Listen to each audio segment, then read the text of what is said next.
기도하겠습니다. 하나님 아버지, 은혜를 감사합니다. 새로운 한 주간을 또 시작하게 하시고 주의 은혜로 이 하루도 하나님 앞에 설 수 있도록 인도하시니 감사합니다. 우리의 심령과 마음이 오늘도 말씀과 기도 가운데 나아갈 때에 하나님 앞에 합당한 심령이 되게 하시고 우리에게 주어진 이 하루를 하나님 앞에 또 온전히 살아가는 말씀을 이루는 은혜가 우리 가운데 충만케 하여 주시옵소서. 예수님의 이름으로 기도드립니다. 아멘. 찬송가 257장 찬송드리겠습니다. 찬송가 257장입니다. 통일 찬송가는 189장입니다. 마음에 가득한 의심을 깨치고 지극히 화평한 마음으로 찬송을 부르는 어린 양 예수의 그 피로 속죄함 얻었네. 속죄함 속죄함 주 예수 내 죄를 속했네. 할렐루야 소리를 합하여 함께 찬송하세. 그 피로 속죄함 얻었네. 금이 나은 같이 없어질 보배로 속죄함 받은 것 아니요. 거룩한 하나님 어린 양 예수의 그 피로 속죄함 얻었네.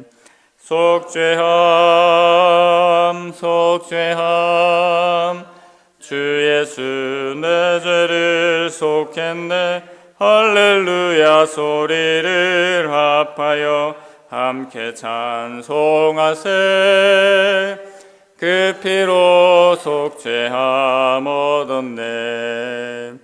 나 같은 죄인이 용서함 받아서 주 앞에 옳다함 얻음은 확실히 믿기는 어린 양 예수의 그 피로 속죄함 얻었네.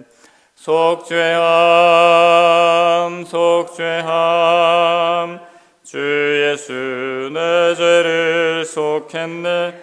할렐루야 소리를 합하여 함께 찬송하세. 그 피로 속죄함 얻었네. 거룩한 천국에 올라간 후에도 넘치는 은혜의 찬송을 기쁘게 부르는 어린 양 예수의 그 피로 속죄함 얻었네. 속죄함 속죄함 주 예수 내 죄를 속했네.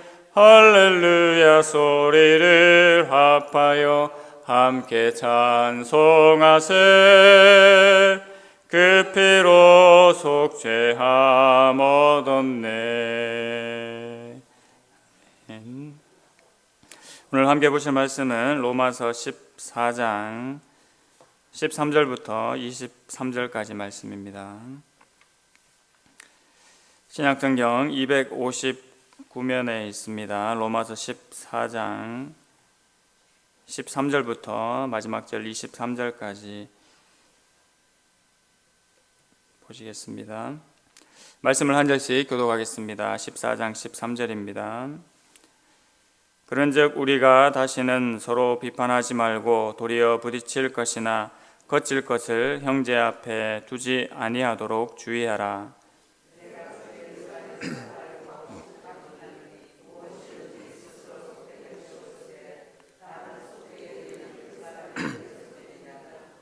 만일 음식으로 말미암아 네 형제가 근심하게 되면 이는 내가 사랑으로 행하지 아니함이라. 그리스도께서 대신하여 죽으신 형제를 내 음식으로 망하게 하지 말라. 하나님의 나라는 먹는 것과 마시는 것이 아니요 오직 성령 안에 있는 의와 평강과 희락이니라.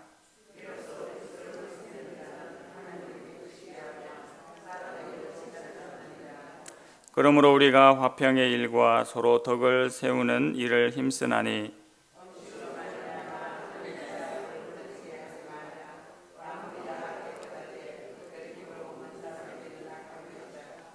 고기도 먹지 아니하고 포도주도 마시지 아니하고 무엇이든지 네 형제로 거리끼게 하는 일을 아니함이 아름다우니라.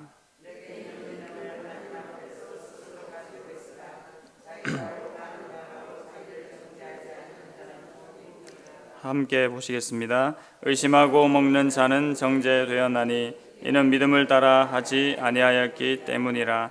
믿음을 따라 하지 아니하는 것은 다 죄니라. 아멘. 오늘 본문의 말씀을 가지고 형제에게 걸림돌이 되지 말라라는 제목으로 함께 말씀 받고자 합니다. 사도 바울은 로마서 14장에서 먼저 교회 내에서 연약한 형제들을 멸시하지 말고 또 정죄하지 말 것을 먼저 공고하였습니다. 이것에 대한 근거는 네 가지가 있었지요. 첫째는 하나님께서 그들도 받으셨기 때문이라고 했습니다. 두 번째는 그리스도께서 죽었다가 다시 살아나셔서 우리 모두의 주님이 되셨기 때문입니다. 그리스도께서 죽은 자와 산 자의 주가 되셨다고 사도 바울은 말씀했습니다. 세 번째로 그들은 우리의 형제고 자매이며 또 우리와 같은 가족이 되었기에 또 그렇게 해야 된다고 했습니다. 마지막으로 네 번째로는 우리 모두는 하나님의 심판대 앞에 모두가 서야 될 존재이기 때문에 연약한 형제들을 멸시하지 말고 정죄하지 말 것을 이야기하였습니다. 본문 14장은 13절부터 또 한 단락이 나누어지는데 여기에서도 사도 바울은 여전히 연약한 자들과의 관계를 이야기하고 있습니다. 1절부터 12절까지는 연약한 자들을 멸시하거나 정죄하지 말라라는 부분이고 오늘 저희가 읽은 13절부터 23절까지는 연약한 자들이 걸려 넘어지지 않게 하고 또 망하지 않게 하라는 그런 말씀의 내용입니다. 1절부터 12절까지 앞부분의 내용이 마음과 태도의 문제라면 오늘 읽으신 본문은 바로 실제적인 행동에 대한 부분이라고 이야기할 수 있습니다. 제일 먼저 13절입니다. 그런즉 우리가 다시는 서로 비판하지 말고 도리어 부딪힐 것이나 거칠 것을 형제 앞에 두지 아니하도록 주의하라. 앞서 설명한 대로 서로 비판하는 것, 또 즉 멸시하고 정죄하는 것을 멈추고 무엇을 할 것인지를 오히려 판단하라고 사도 바울은 이야기하고 있습니다. 사도 바울이 무엇을 행해야 된다고 13절에서 이야기하고 있습니까?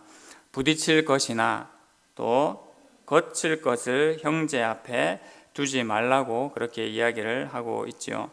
다른 말로 하면 장애물이나 덫을 형제 앞에 두지 말라라는 것입니다. 장애물이나 덫은 우리가 생각만 해도 위험한 것입니다. 더더군다나 가족된 자들에게 사용하는 물건이 절대로 아니지요. 그 이유를 14절에서 이야기하고 있습니다. 내가 주 예수 안에서 알고 확신하노니 무엇이든지 스스로 속된 것이 없으되 다만 속되게 여기는 그 사람에게는 속되니라. 어떤 음식이든지 모든 음식 자체는 속될 것이 없습니다. 그래서 얼마든지 먹을 수가 있죠. 그런데 14절에 나와 있는 것처럼 어떤 음식에 대해서 속되고 부정하게 여기는 사람이 있다라면 그것이 실제로 그렇게 된다는 것입니다. 만약 이 사람이 그 음식을 먹게 되면 어떻게 되겠습니까? 그 사람에게는 바로 걸리는 것이 되는 겁니다. 걸린다는 것이 마음에 끄리낌이 있고 불편하게 된다는 것이죠. 즉 죄가 된다는 것입니다. 만약 믿음이 강한 자가 고기를 먹는 것을 믿음이 약한 자가 보았을 때 저것을 먹어도 되는구나 라는 마음이 들 것입니다. 그래서 그것을 보고 따라서 먹을 수가 있지요. 그런데 그것을 먹고 나면 괜히 마음이 꺼림직하고 불편하게 되는 것입니다. 앞서 말씀드린 것처럼 이 사람이 결국 양심의 꺼리낌 때문에 죄를 짓는 것입니다. 그렇다면 이 사람은 차라리 먹지 않는 것이 더 좋은 것이 되었습니다. 이처럼 믿음이 강한 자의 행동이 때로는 믿음이 약한 자에게 영적으로 걸림이 되고 해를 끼칠 수 있다는 말씀입니다. 그러므로 여기에서 저희가 좀 더 생각해 볼 문제는 바로 형제에게 걸림이 될 만한 일을 하지 않아야 한다는 것입니다. 믿음이 강한 자의 입장에서 봤을 때 자신은 얼마든지 자유할 수 있고 또 연약한 자에게 예수님께서 받으셨기 때문에 먹어도 된다고 분명하게 말할 수 있습니다. 그것은 틀리지 않지요.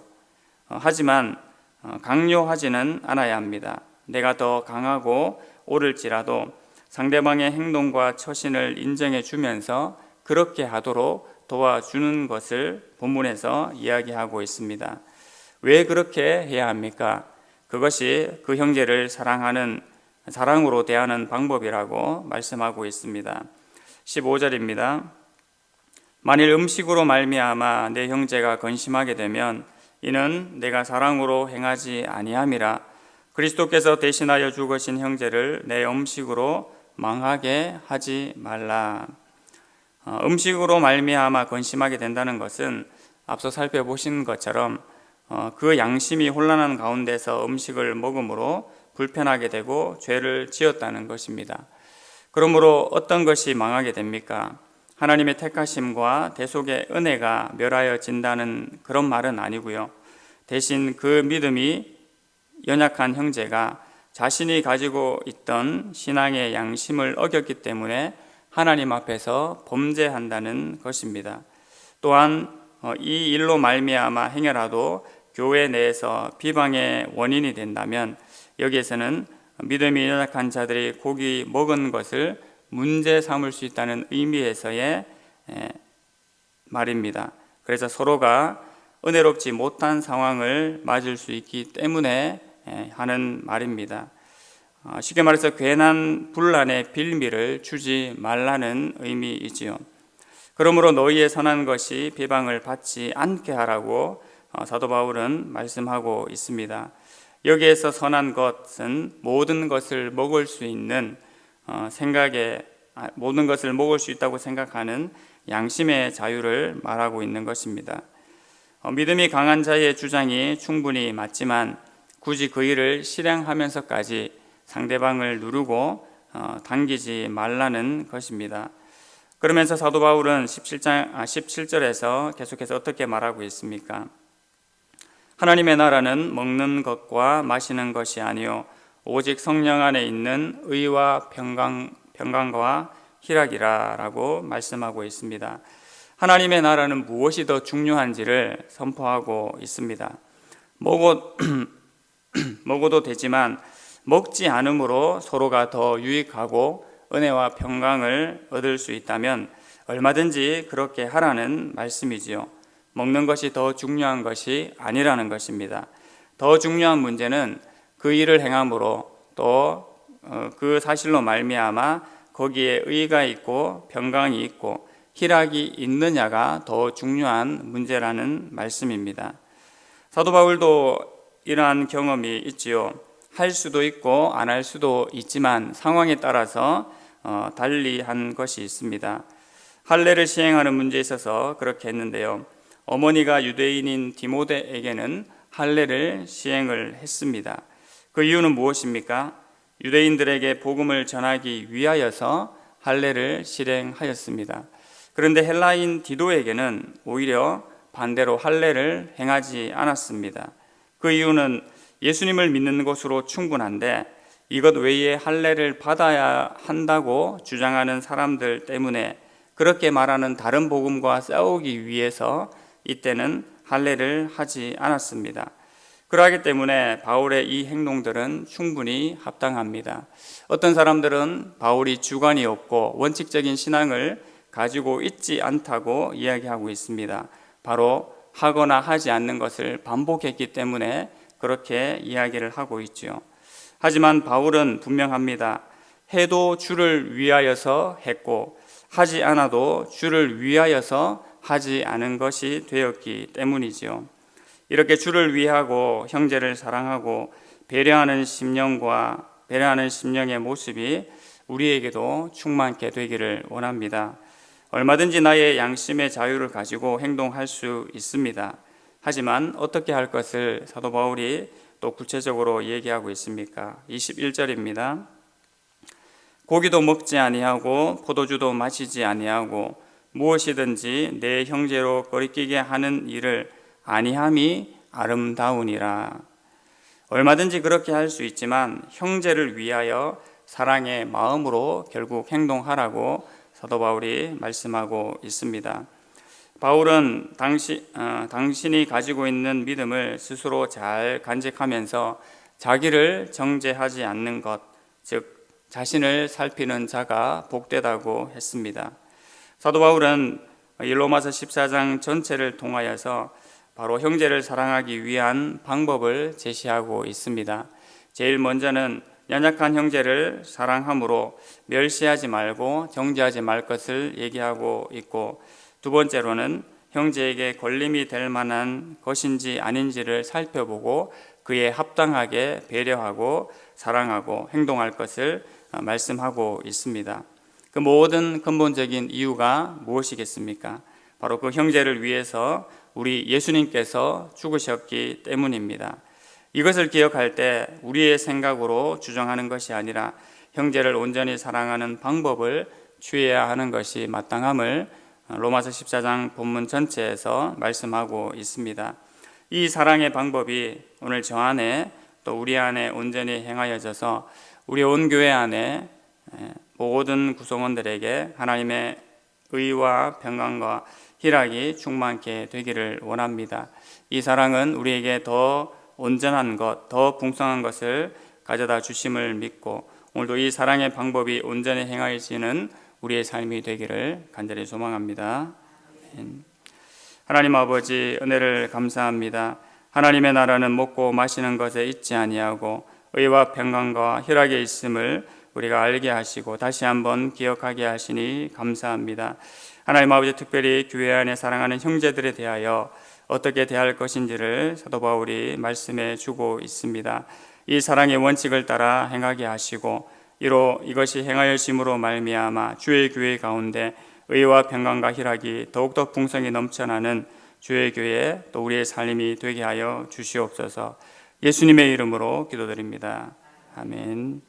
하늘에 계신 우리 아버지여, 이름이 거룩히 여김을 받으시오며 나라의 임하옵시며 뜻이 하늘에서 이룬 것 같이 땅에서도 이루어지이다. 오늘날 우리에게 일용할 양식을 주옵시고 우리가 우리에게 죄 지은 자를 사하여 준 것 같이 우리 죄를 사하여 주옵시고 우리를 시험에 들게 하지 마옵시고 다만 악에서 구하옵소서. 대개 나라와 권세와 영광이 아버지께 영원히 싸움나이다. 아멘. 형제에게 걸림이 된다면 과감히 그것을 거둘 수 있는 나의 신앙이 되기를 기도해 주시기 바랍니다.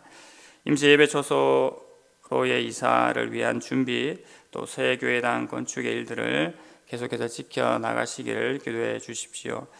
질병과 환난과 공고함으로 하나님 앞에 은혜를 구하는 주의 자녀들이 있습니다. 하나님께서 속히 응답하여 주시고 은혜 베풀어 주시기를 기도해 주십시오. 더불어 개인 기도 제목들 가지고 함께 기도하시겠습니다.